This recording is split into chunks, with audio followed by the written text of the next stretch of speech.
सोलापूरला आलाय चक्क दूध पिणारा कोंबडा। राजा नावाच्या या कोंबड्याला पाहण्यासाठी होतीये गर्दी। सोलापूरच्या सिद्धेश्वर कृषी प्रदर्शनात चक्क दूध पिणारा कोंबडा आलाय। राजा असं या दूध पिणाऱ्या कोंबड्याचं नाव असून वनराज क्रॉस जातीचा हा कोंबडा आहे। ज्या पद्धतीने एखाद्या पैलवानाला खुराक दिलं जातं, अगदी तशाच पद्धतीनं या राजा नावाच्या कोंबड्याची खुराक आहे। हा कोंबडा दररोज सकाळी मका, भरडा आणि भुसा खातो, तर दुपारी तांदूळ, गहू, बाजरी खातो आणि रात्रीच्या वेळेस भुसा तसेच 100 मिलीलिटर दूध पितो। या कोंबड्याचे तब्बल 6 किलो वजन असून 12 महिने असं याचं वय आहे। नमस्कार, माझं नाव यशराज लक्ष्मण गाडगे। मी राहणार चोपडस, तालुका बारामती, जिल्हा पुणे।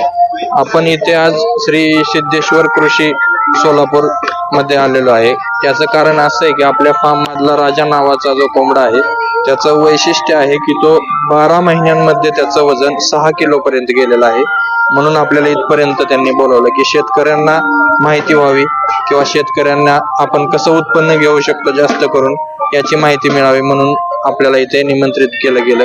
तर राजाचं खाद्य असं आहे की सकाळी त्याला मका, भरडा, कोंबडी खाद्य आणि ज्वारी असते व संध्याकाळी आणि दुपारी त्याला दूध असतं व दुधाबरोबरच जे बाकीचं जे धान्य असेल, ज्वारी असेल, बाजरी असेल, तांदूळ असेल, ते त्याला आपण देतो।